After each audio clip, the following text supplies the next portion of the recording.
What is going on, everybody? Welcome back to another episode of Blitz the Books. Merry Christmas. Happy Wednesday, Mike. How you doing, buddy? Man, hey, Merry Christmas. Happy birthday, Big Way. To Christmas Eve, baby. We got here on the show. This guy is 39 years young today. Can you believe it? He don't look a day over 29, though, man. I mean, really, you look good, man. You look got a Christmas sweater going Appreciate that. here. Excited to talk some NFL football with you here. How you know we really love this stuff, man? This guy's on here on not only a holiday, but his birthday. So, yeah, I mean, if you want to get Wade a Christmas present or a birthday present, sign up for his Discord. He'd love to have you on board. There you go. I would love to have you. We have been smoking hot in almost every sport, especially on the hard court. So come over and grab some of those college basketball and NBA picks. If you guys missed, we did drop a video yesterday where I have put out two bets in tonight's Hawaii Bowl game. Mike also gave out some pretty nice look in the what we had a Saturday, a couple Saturday matchups. Was that one of those Friday matchups, or were those both of those Yeah, Saturday both games? both Saturday, one Saturday afternoon, one Saturday night. There so should be some good action for us on Saturday, a couple Absolutely. days after Christmas. A little eggnog, maybe a little spiked eggnog. Who knows? Yeah, who knows? But yeah, come over and check that college football video out where we are cashing 63% of our free picks this season. I believe we're over 50 picks in college football for the season, so that's a pretty darn good hit rate for 50 picks. Now let's recap last week's NFL video. We did have a little downer there where we went 1-3. I gave out the Ravens -2.5 on Sunday Night Football. They choked that game away. Mike gave out the Cowboys -1.5. We saw their defense fall apart again in that game. Mike gave out the only winner last week where Kenneth Gainwell cashed his anytime touchdown at +170. And then Armon Ross St. Brown, he should have scored Oh, for us, but we had that oh, one pulled back with a pass interference offensive call. So, come what do on. you think, Mike? We got hosed on that call, Big Wade. I was watching. I don't watch. It sounds crazy. I don't watch a lot of football on Sundays. I'm just busy with a lot of other things. But I actually happened to see that game. They don't call that pick play very often. I'm really surprised. It was on Tesla or Tesla, however you want to say it. The Mhm. big boy from Arkansas, who's a stud, by the way. I think they need to target him more.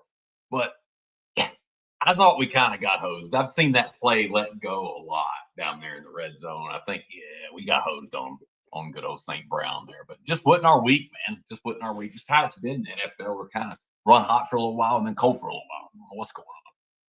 Yeah, it has certainly been up and down. Still a 55% hit rate Oh, on the season. It's not too shabby. I still think that's better than most general people out there. Sitting at 21-17 on the season, not the best, but I do think we might be able to catch some fire this week. I love all of our anytime touchdown plays that we've got locked in for this week.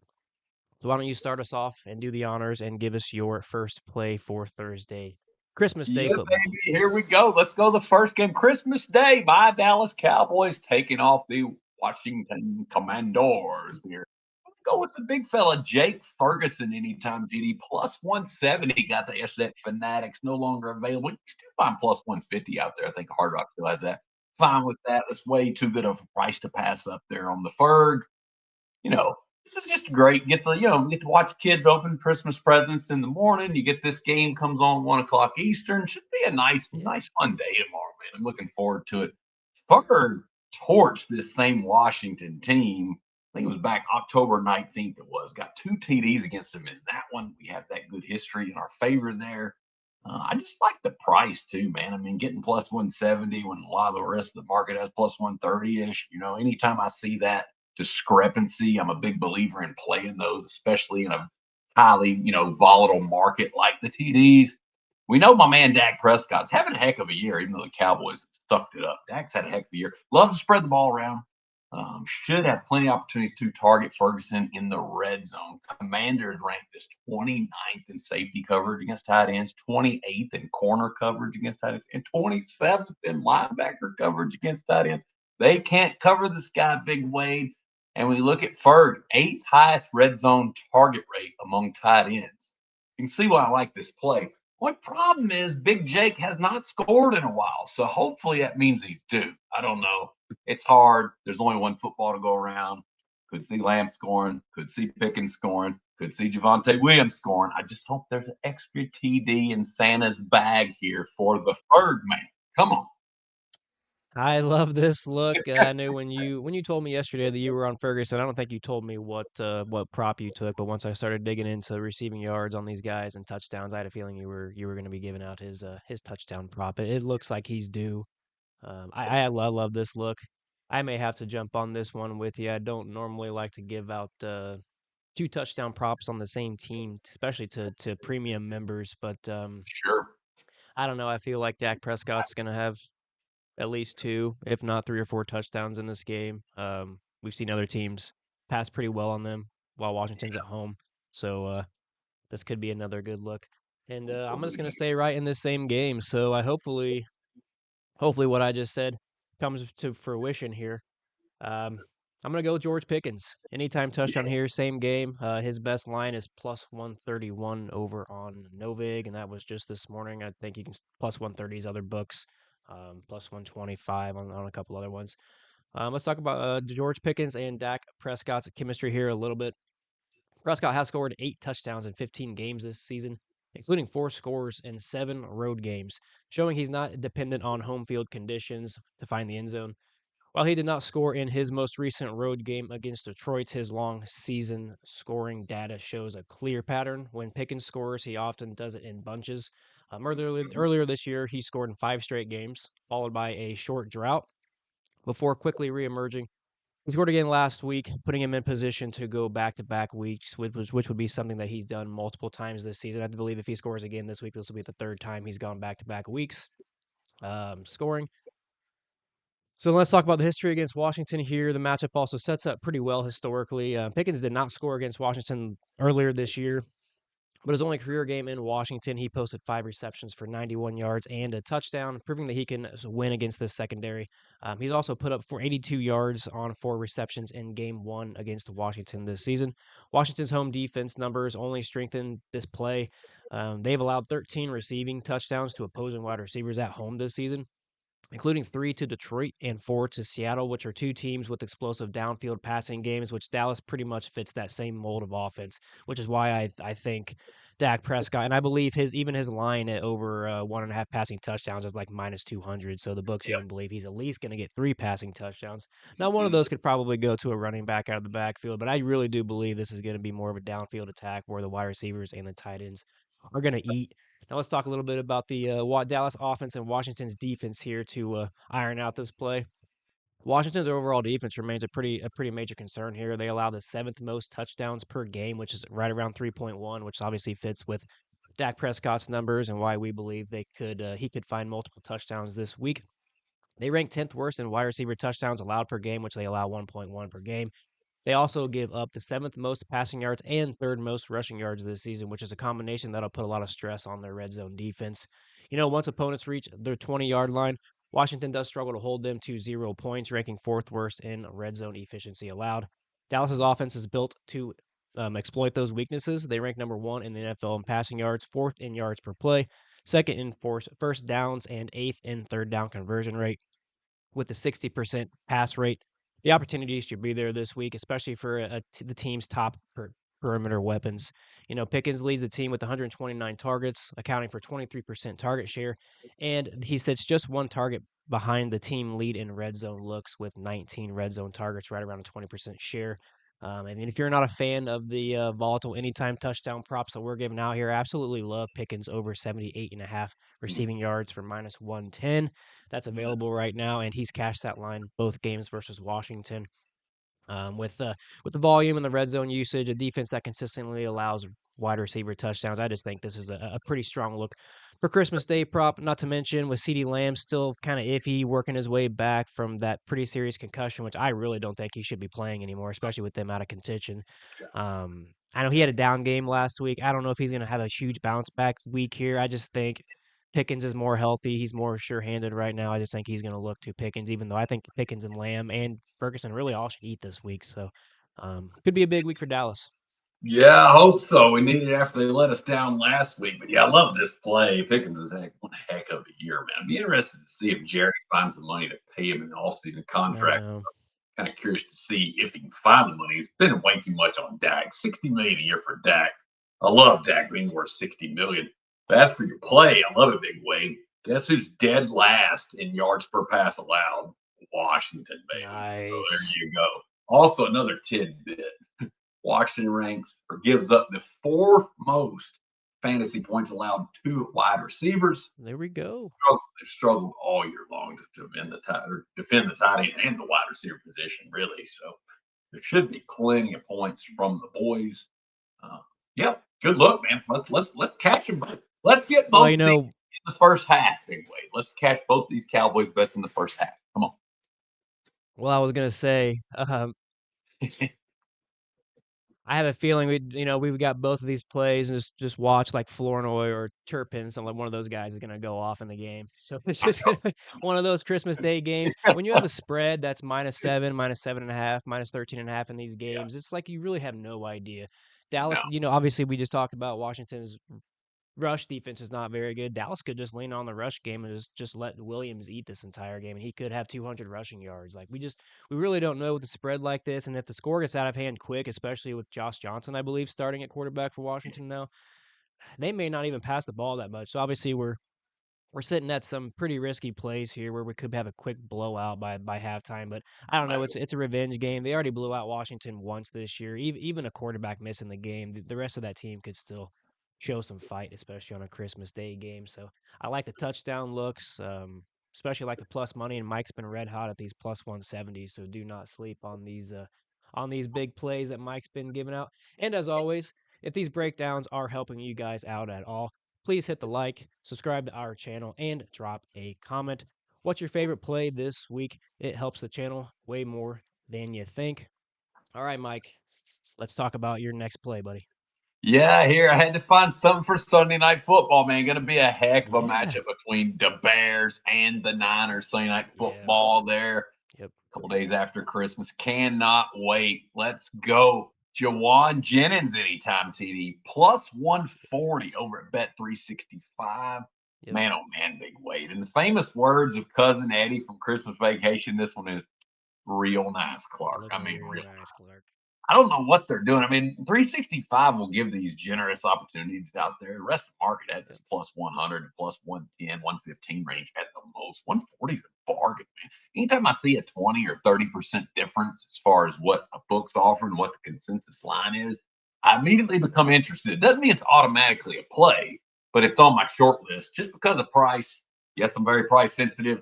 Yes, it's why it's helped me survive in this crazy business for 2 decades. Price is everything, especially in a volatile market like anytime TD prop. Yes, it Got to is. get the best price possible just to stay afloat. But from a handicapping perspective, talked about this a little bit off air. I saw George Kittle get rolled up in that Monday night game Hmm. against Indy there. Pretty light to moderate ankle sprain. Don't really know if he's going to play. He's a gamer. Maybe he will. He's listed his question. So if he doesn't go, that's more red zone targets for JJ right here. Also, Ricky Pearsall, other good wideout for San Fran, listed questionable with a knee injury. So if either one or both those guys can't go, Mr. Jennings should get more red zone targets. And Brock Purdy, we saw it on Monday night. He is cooking. He has played out of his mind. The matchup itself, hey, like it also. The Bears are a heck of a team. I love Ben Johnson. The story in Chicago is great. But man, oh man, they've struggled all year long in coverage. Big way.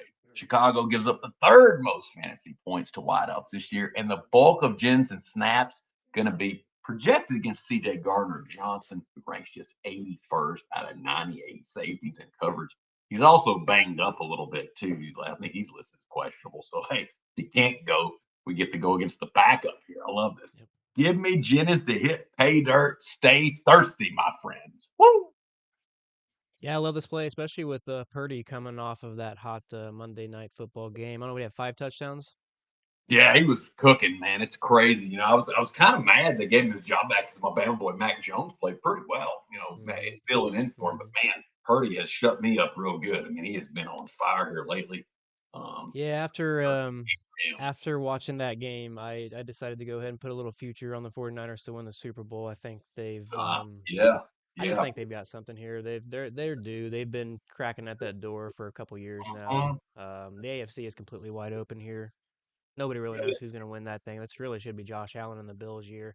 I just have a feeling they're going to choke that thing away, and we're going to end up seeing Jacksonville against the 49ers or something in the Super Bowl here. So, that's something um, crazy.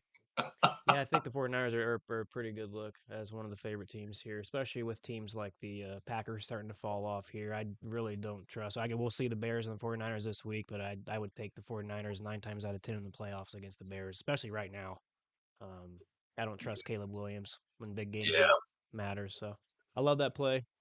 thank you, buddy. Um, Appreciate it. we're gonna dive into a Saturday game here as well, where most of these lines really aren't out yet, so we might have to wait. I'm hoping that it doesn't open up more positive once we get to the point, because right now Hard Rock is the only book that has this available at plus 115. Hey, Jumped on Josh Jacobs anytime touchdown in a woohoo. matchup between the Ravens and the Packers on Saturday night.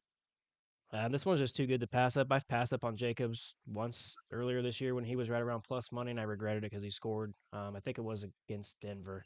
So I'm just not going to pass up that opportunity again. He's been automatic at home this season. He has scored a touchdown in all 6 home games, totaling 7 total touchdowns in those games alone. Overall, he has found the end zone in 10 of 14 games, scoring 14 total touchdowns, reinforcing how central he is to Green Bay's scoring offense regardless of who they're playing. Even when touchdowns don't come easy, Jacobs remains heavily involved in high leverage situations. This game matters. We know Green Bay is going to be fighting for playoff contention. I think they could fall out of the playoffs if they lose this game here. So I think they're going to have to win this game. We don't know if Love's going to be healthy or not, but that's something that we can get into here. You know, last week Jacobs did not score, but what I loved is that he logged 6 red zone opportunities, including 5 carries and 1 target, which is signaling that his role really hasn't changed despite coming in a little banged up. Um, just the results just simply didn't follow last week in a tough Bears matchup. That type of usage is exactly what people like me and bettors want to see heading into the next game, especially for running back whose touchdown production tends to correct quickly after not scoring. Usually, when he doesn't score, he bounces right back and scores the next week. Baltimore's defense does present a manageable matchup here. They allow zero point 0.9 rushing touchdowns per game to running backs, which ranks 14th in the league. So it's almost 1 touchdown per game, right around middle of the league. Recent results have shown cracks in that unit, though. Baltimore allowed Ramondre Stevenson to score last week, and then previously they gave up touchdowns to both Kenneth Gainwell and Jalen Warren against the Steelers. While the Ravens are strong defensively overall, especially in recent games and on the road, they just have not consistently shut down opposing backfields and scoring situations. Um, and I do think game context matters here a little bit. Like we talked about Jordan Love, I do think he is trending towards playing. He's practiced 2 straight days, or he's at least been limited in practice in 2 straight days, and he's also cleared 3 of the 5 stages of the concussion protocol. So I just think if he can play, his presence under center really brings the overall offensive efficiency up. He helps sustain drives. He creates more red zone opportunities, which obviously, if they get inside the 5 yard line, they just hand it off to Jacobs, and he just gets in. So Jacobs' role, I think, is pretty secure as it gets as long as he's healthy. He's the clear workhorse. He's got 230 rushing attempts compared to just 104 to the next guy behind him. Like near the goal line, like we just talked about, his dominance is even more pronounced. Jacobs leads the team with 47 red zone rushing attempts, accounting for 57% share.